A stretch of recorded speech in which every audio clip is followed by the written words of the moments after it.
Good afternoon to everybody who's joined. I'd like to welcome Robin From, who is talking to us about a topic which I think the topic's been covered a lot, use of DISC to enable cyber data protection. But the second bit is particularly interesting, without impact to overall capacity. Clearly, there are ways of doing it, but they require some fairly deep and detailed thinking. So I think it's excellent that Robin will give us the benefit of his thinking. With that, I'll hand it straight over to Robin. Questions in the chat room, please. So open it if you haven't. Robin, over to you. Thanks. Great. Thank you, Nigel.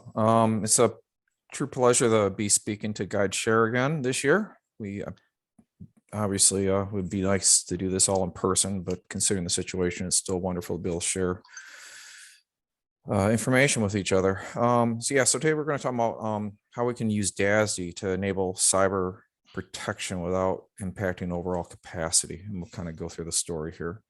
And this is really a reflection of what we're doing in some of our customer environments today. So hopefully you'll find the information interesting and useful. All right, so one of the keys to being able to do what we're going to discuss today is, being able to leverage extreme space efficiency in the storage technologies for the platform that you're supporting, and be able to do so cost effectively. So if you think about it, our customers, you out there, those are not our folks that are not our customers, for example, too. I mean, we're doing business as usual DR, but can we do business as usual DR and add new capabilities and do it in less capacity? And again, because of the way the technology can be deployed and utilized, every solution now that we were supporting with DR can now also include a virtual cyber vault capability. And we can have very granular protection, minutes, 7 to 14 days of protection depth is quite possible. And of course, we're able to potentially recover from some sort of a cyber event or data corruption kind of event without having to add, significant additional capacities. It also introduces some new capabilities where you might be able to improve your application development and time to value, by doing parallel development and testing and so on. Again, because of the space efficiencies that can be delivered with some of the newer platforms. So if you look at the drivers around the entire discussion, cyber in itself really has to do with traditional data center resiliency and what has now emerged as new limitations to the traditional approaches of data center protection and operational resiliency. So we've always been focused on infrastructure protection, minimizing data loss or eliminating it, minimizing the RPO, minimize the time to actually recover, return to operations. Of course, we've utilized technologies in the operating system environment, such as parallel sysplex and storage availability technologies, such as DASD swap. They'll allow us to have very high availability. And of course, for protection of the data, we would do mirrored synchronous replication, for in-region protection or high availability, and then asynchronous mirroring, for outer region, disaster restart capability. And of course, the data centers themselves are very robust. We have redundant power, networking, fire protection technologies, and so on.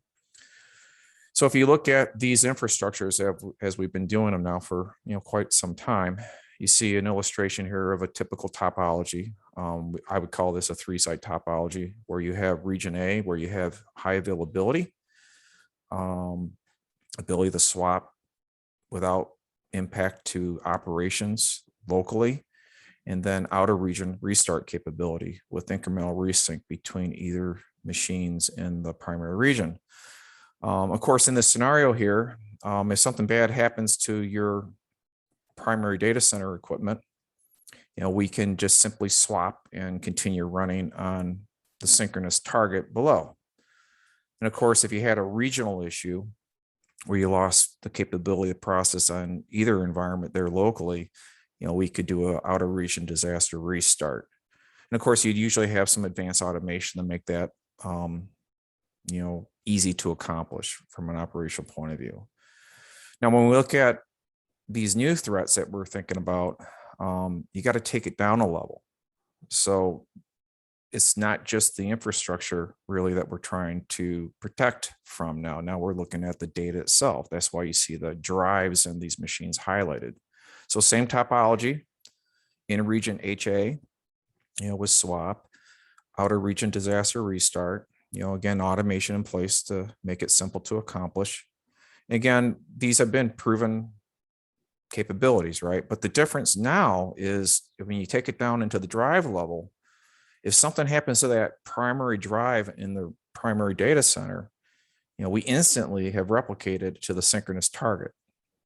So the corruption event of whatever it was, however it manifests the data problem, has now been instantly replicated. And then, of course, within a few seconds, we send it out of region. So now you have a real big problem because all your data, or at least the important parts of your data, now have a problem. You've sent the problem everywhere. So the infrastructure is fine, the data center is fine, equipment is fine, but the data is not fine.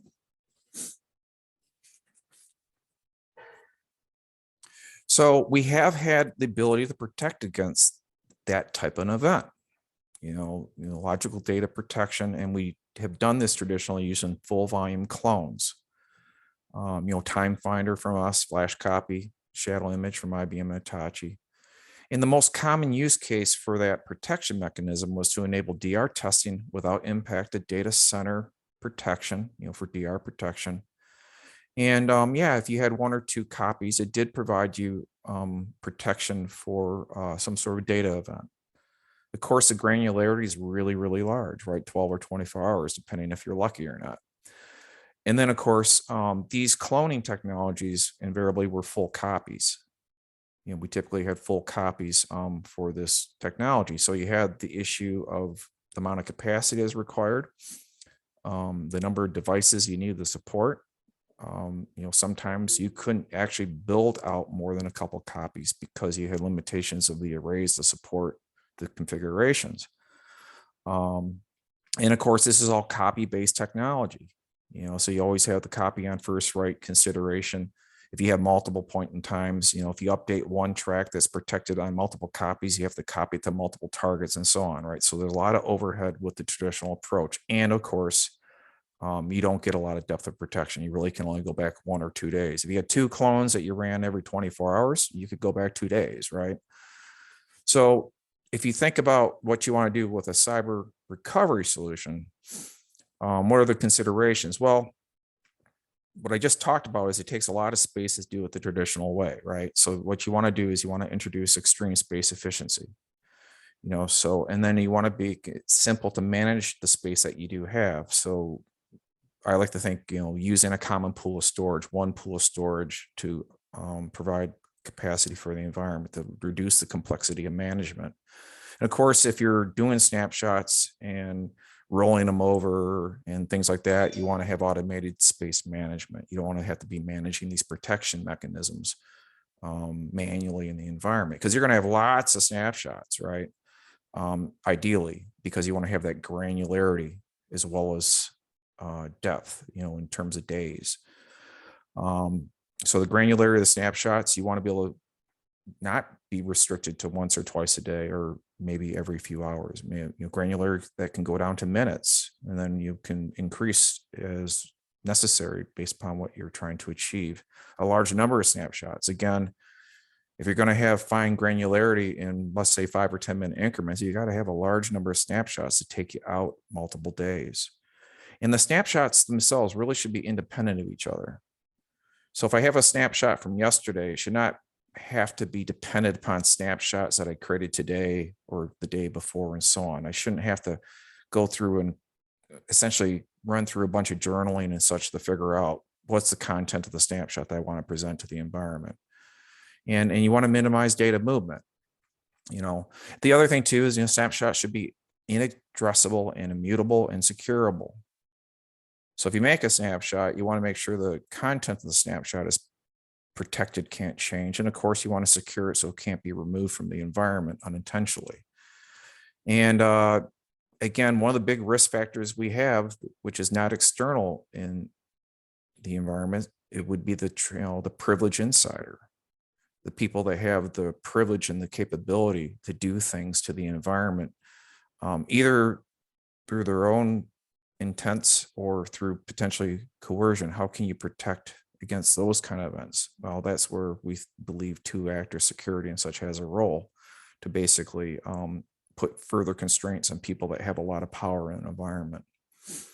And of course, you want to be able to get back to business as quick as possible. If you have a data event, you're going to have to evaluate what happened and make the determination what data you want to use. You want to bring it all back. You want to bring it back surgically. Well, you want to be able to do that work as quickly as possible. You probably have to go through a few iterations of trying to find appropriate data. So you want to be able to instantly access your snapshots, your protection copies.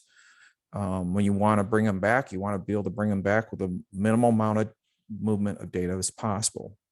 If you recover to the same machine that you are using for your vaulting, well, ideally you want to be able to move no data. So these kind of things are very important. Obviously, the less data you move, the faster you can recover. So if you look at a traditional environment, I made the numbers kind of easy because this stuff can be hard when you try to have non-rounded numbers. But I have an environment here where I have 100 terabytes of usable capacity presented. And in this case here, we're using 70 terabytes of that. So 70% of the capacity is being used by, the operating system environment for business purposes. I show a clone, 100 terabyte clone, and then I show the DR position.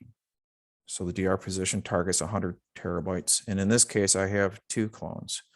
This is a pretty common architecture. Customers will have clones in production environments to help reduce backup window. They'll use point-in-time technology to, back up the databases and so on, minimize downtime for application purposes.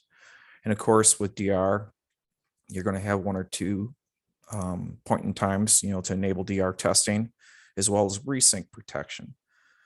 So if you look at this example here, I'm using 70 terabytes. I'm saying 10% daily change rate. So if I make a clone today, the data change rate of the active data is 7%. So that means 7 terabytes of data would be protected each day.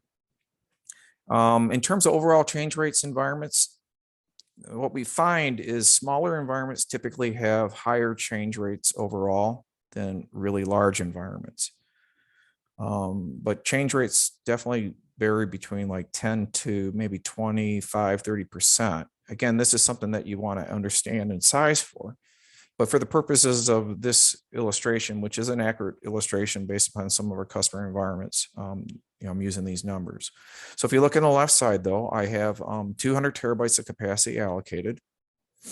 On a daily basis, I'm only using 77 terabytes of that. So 70 terabytes for the business, 7 terabytes for the protection, the snapshots.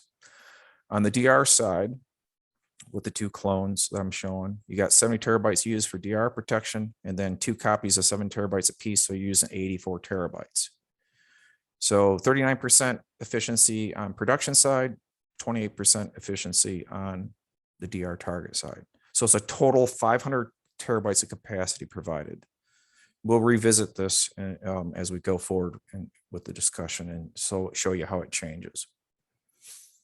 So again, talking about space efficiency, providing extreme space efficiency to help you manage cost, allow you to provide protection extended not just 24 hours, but several days and so on. I'll go into that now. So one of the concepts that would enable this would be to leverage virtual provisioning technology. This is an illustration of how we do virtual provisioning, but there's other strategies out there that provide similar capabilities. In our implementation, as you see here, is we use a common resource pool, shared resource pool, where we have the RAID protected drives in the array. And then when we create a volume to present to a server, mainframe, or otherwise, we would call that a thin device. So the volume you see there that we call thin device or TDEV might be a mod 54. And then in that storage resource pool, I have a whole lot of RAID 5 or RAID 6 or mirrored protected devices. When you initialize the volume and you start write data to the volume, the data written to the thin device is distributed across the common backend storage. So one of the important things here would be the extent level of allocation in the backend.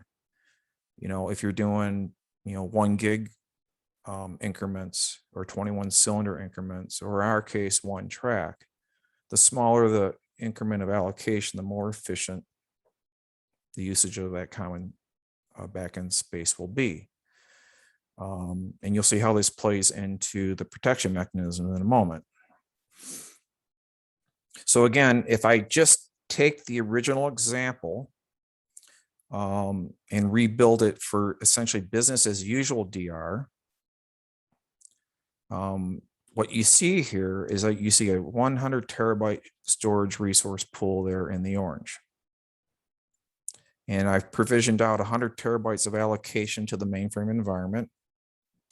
And then I have my 100 terabyte snapshot on the production array. Same metrics as before, 70 terabytes used, 10% change rate. So on a daily basis, doing 1 snapshot a day, I'm using 77 terabytes out of the 100 terabytes. We have a lot of customers that buy storage just like this now, where they're just doing business as usual DR protection. On the right side, you see a 100 terabyte target. And again, using 2 snapshots, once or twice a day. I have 70 terabytes used plus the 2 snapshots, so 84 terabytes. Again, there's only 100 terabytes provided to the environment. So I'm not doing oversubscription in terms of the storage that is used by production. The only oversubscription here is really around the snapshot event. And again, with a 24-hour snapshot window that repeats every day, it's reasonable to expect you're going to use 77 terabytes a day on production and 84 on the target. But the thing is you've gone from 29% efficiency to 77% efficiency on production. So about 49% more efficient than the older approach. On the DR side, we're driving 84% efficiency, which is around 67% more efficient than the traditional approach. So again, I've now provided total 200 terabytes versus 500 terabytes. So 60% less space overall, doing business as usual, processing and DR protection. So let's take it a step forward. So what do we do to enable this new use cases that we're talking about, cyber, maybe parallel development, and so on? So this is where the snapshotting technology comes in. So granular snapshotting technology that you can scale from minutes to hours, doing a large number of snapshots. Again, you want the snapshots to be individually independent from each other. You want them to be immutable. You want to be able to apply security to them so they can't be deleted. And of course, can you introduce additional protection from insider privilege actors? So if you take a look at the snapshot here, what we're talking about is, you got a production environment and volumes, and you want to be able to make snapshots that are inaccessible. They're not addressable. So essentially making snapshots of your production environment and multiple snapshots. We call that a targetless snapshot. The snapshots ideally are pointer based. By making them pointer based, you don't have to move data. When you make the snapshots and manage many of them, and you want to be able to have lots of snapshots per source, obviously. You want to be able to have some automation technology to make it easy to consume. You don't want to be running a bunch of individual jobs to basically make snapshots over and over again, then have to manage cleaning them up and so on.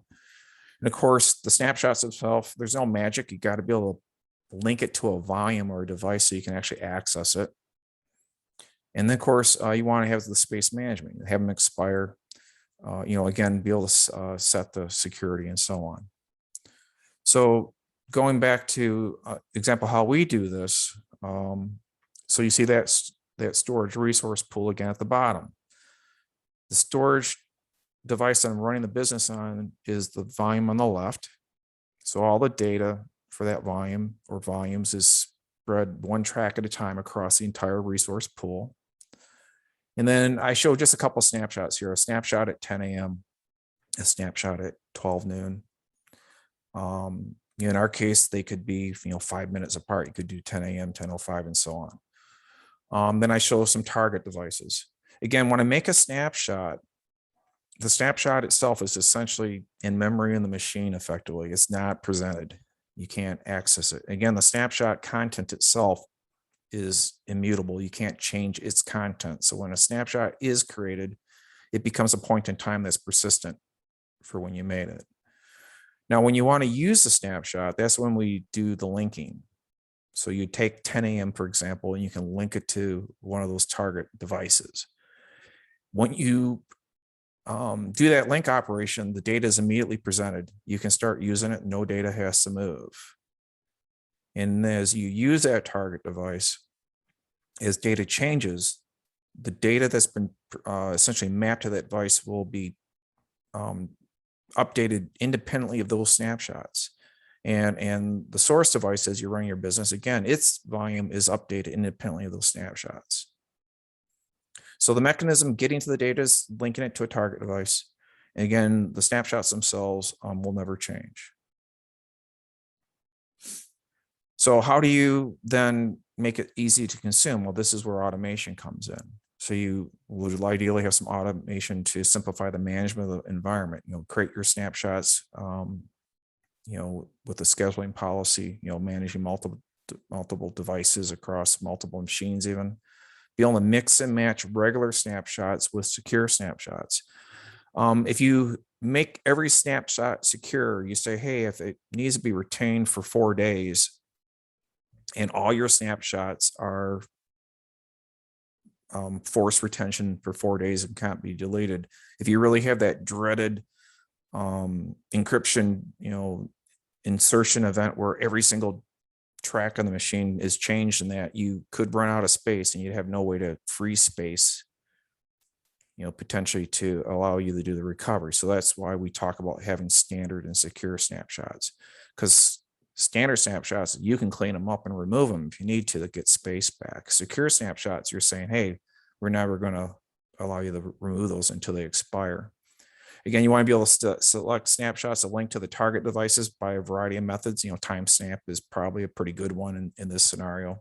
And of course, as you hit the limits of your snapshots, if you have 100 snapshots that you define, when you do snapshot 101, you want to roll off the old ones automatically. And of course, you want to have some space estimation and monitoring and so on, and a variety of methods to manage it: ISPF, batch, array-based GUI, and so on. So if you look at the real mechanisms taking place here, if you think about it, the snapshot is what creates an air gap of the data. So it creates a break between the operational data and the protected data. And we call that, when you do it with your operational gear, basically a virtual air gap. So if you go through the scenario we talked about in terms of showing logical data corruption, again, however it manifests itself, you're running your business, something happens to the data. Again, we've replicated it to the DR target. And if you're running your snapshot automation, let's say you're running every 15 minutes or something, if it's not an obvious issue, you very well could capture multiple point in times that contain bad data.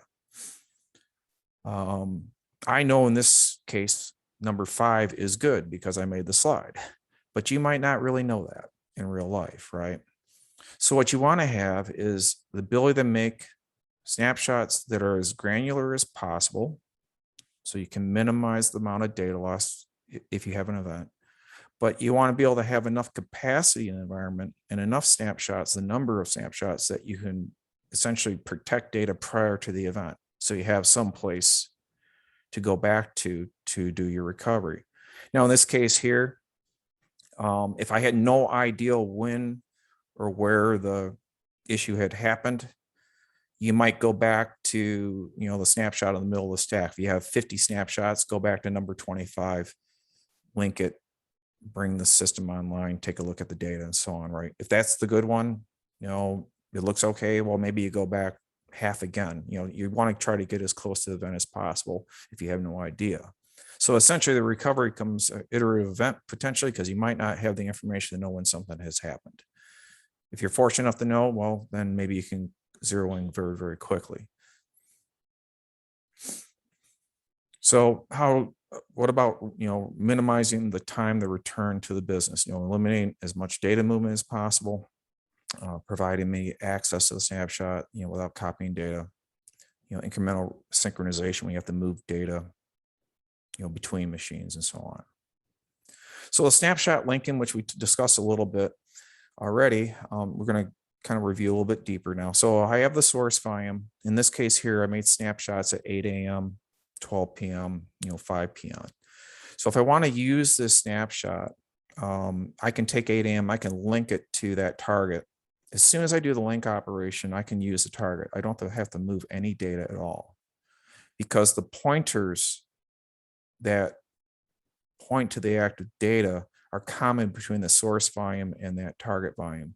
If you update the source volume, we will protect the track related to that source volume by redirecting its write to another location. The snapshot will not change. If you update the target volume, we'll update the track related to the target volume without regard to that snapshot. So again, we'll write a new track redirected for that target volume. So if you take a look at AM though, if the data is not what you want, we can unlink and relink 12 p.m. Essentially repeat the process. So if you brought up 8 a.m., you didn't like the data, you could just basically, power off the LPAR, do the link of 12 p.m. and then IPL again. You don't have to wait. You don't have to do a rebuild operation. The data is immediately presented. And again, if you didn't like 12 p.m., we could repeat the process with 5 p.m. So it makes it very, very fast to get to the data without having to move data, because these are all pointers within the array.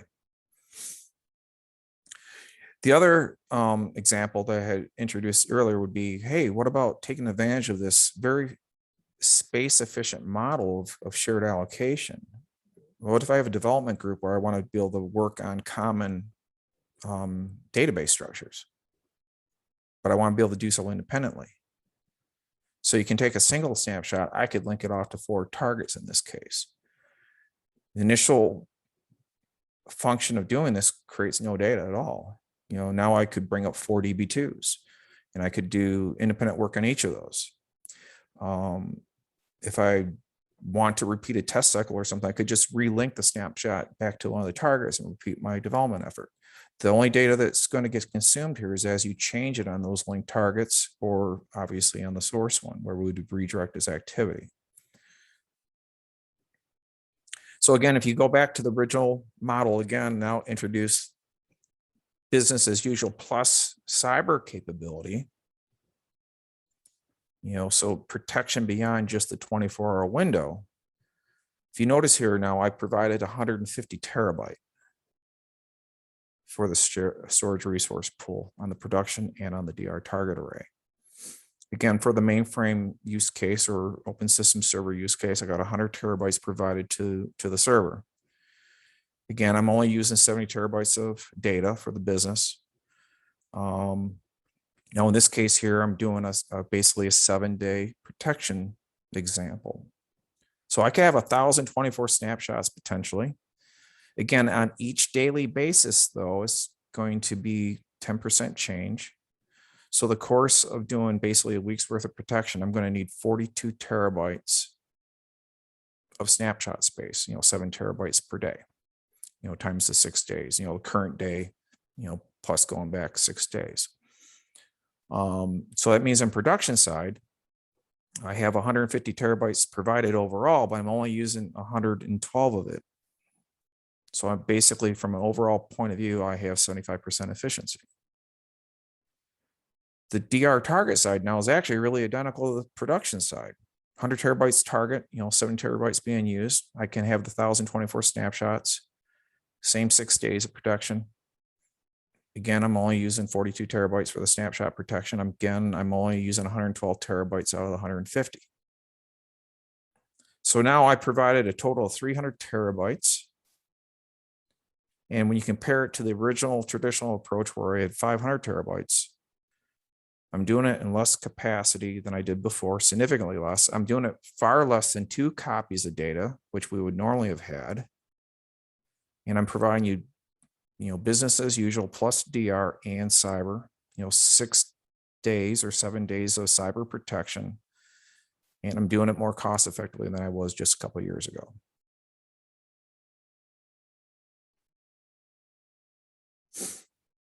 So if you take a look at what it might look like with some equipment put in place, so you see a mainframe on the production side, you got storage, virtual tape. By the way, these principles I'm talking about with DASD can be applied to virtual tape as well, because virtual tape technology, there are technologies that allow you to do snapshots similar to what we do with DASD.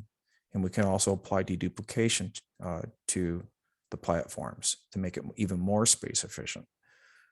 And I can have multiple disk snapshots in production side, some of them being secured. I can do tape snapshots and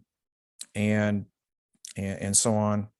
And essentially in this environment, what I'm illustrating is essentially an environment that provides you normal day-to-day processing, DR, as well as virtual air gap cyber protection. Obviously, you could put additional equipment in to create a physical air gap with additional protections. But if you have the technology that allows you to provide security to it, retention, force retention, immutability, maybe 2-actor capabilities and that, for a lot of environments, this may be appropriate, might provide the appropriate level of protection more cost effectively than potentially a physical vaulting strategy. But again, a physical vaulting strategy is absolutely the most protection you can possibly introduce, but it comes with essentially greater cost, right?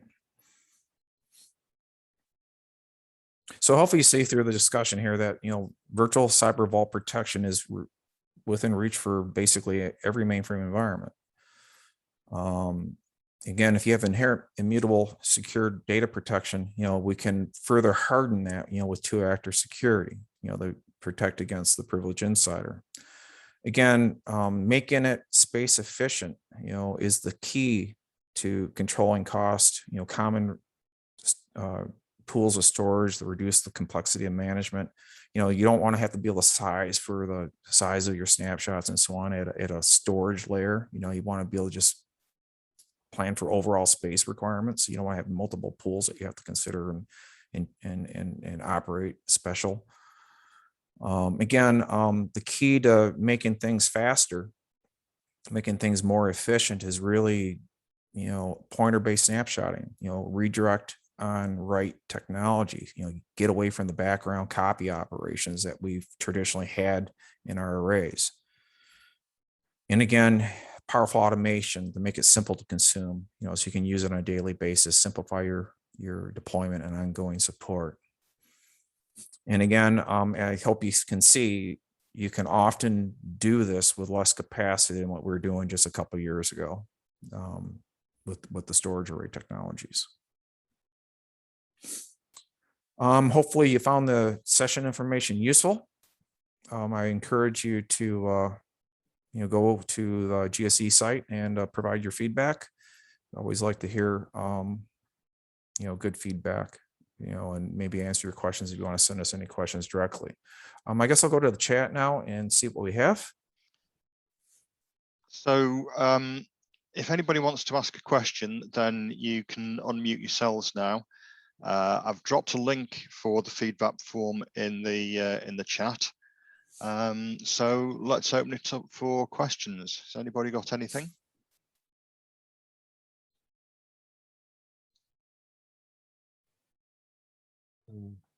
Hi, do you hear me? Yes. Yes. Bart from Euroclear. I thought that for mainframe deduplication was not available yet. So the deduplication I mentioned there was on the tape platform. Okay. But yes, you're correct. Presently, there is no duplication or compression offered in the mainframe CKD environment. So could you go back to the slide with the overview on the bit more you had a nice picture there, a bit more. This one here, Mm, mm, or go back further. yeah, This one. No, this one. Okay. Yeah. So the replication between the production and the disaster recovery array, the snaps, are they taken locally, or are they the snap is local in each of the arrays? Eh? Yeah, so I didn't dive deep into how our technology actually does the snap. I was trying to present it a little bit more generically, but yes, you have the ability to do snaps on the local production array. You can also do snapshots on the remote DR target array. In terms of where you drive the function with our technology, you could drive it on each site if you wish, or you could drive it from, for example, the production site. So the production site, you could have an LPAR where you have the control software running, and you could actually execute the snapshots on the DR target array, through remote control of the environment. But yes, there's a lot of flexibility in terms of how you can do snapshots and where you manage it from. Many of our customers that have our mainframe-based automation will actually use the automation engine GDDR to actually manage the snapshot process. But there's lots of flexibility in how you can manage when and where you do snapshots. Okay, thank you. Mm-hmm.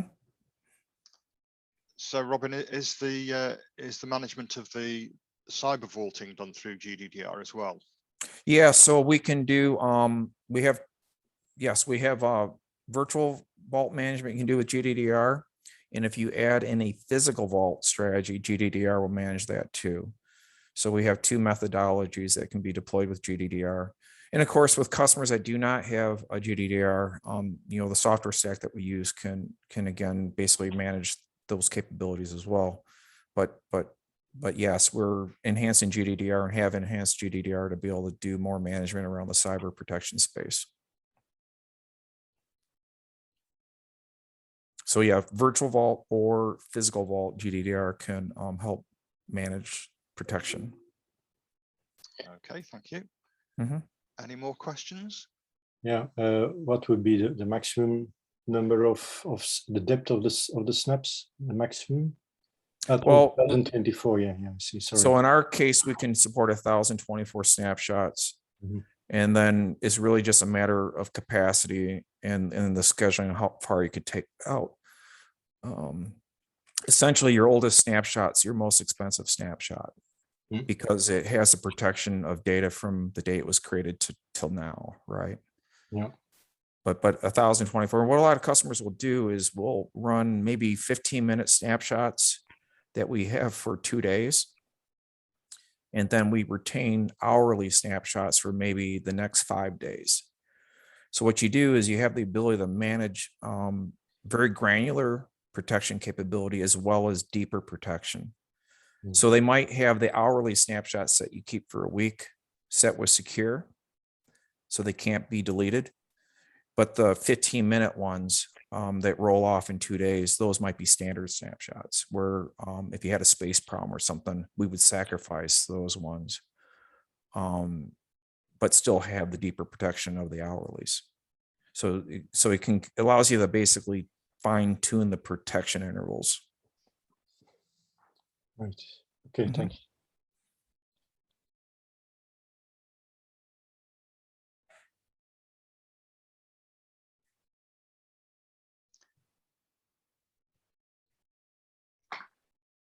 Okay, so Robin, many thanks for the presentation. It's nice to see something with the working out shown, and I think you make an absolutely compelling case particularly for the use of thin provisioning, where to me it seems like that rather than going cautiously, then you want to just take a very deep set of snapshots and make the best use of thin provisioning. So that's quite thought-provoking. So thank you very much for that. If there are no more questions, then first of all, again, remember to fill in the feedback. Otherwise, many thanks, Robin, and I'll close the session down. Thank you again. Thank Would you. have the QR code for the feedback? Oh, the QR code seems to be over on the right-hand side. I'll whoops, I went too far. There's the QR code if you guys want to take a look at it on your screen. I'm not sure if that's the one.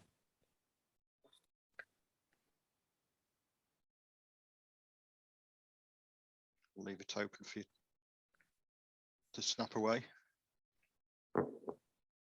Okay. Has that worked for you, Bart? Yeah. Excellent. Thanks. Okay, thank you. Terrific. Well, enjoy the rest of your day, all. Appreciate you Thanks. attending. You Thank too. you, Robin. Bye.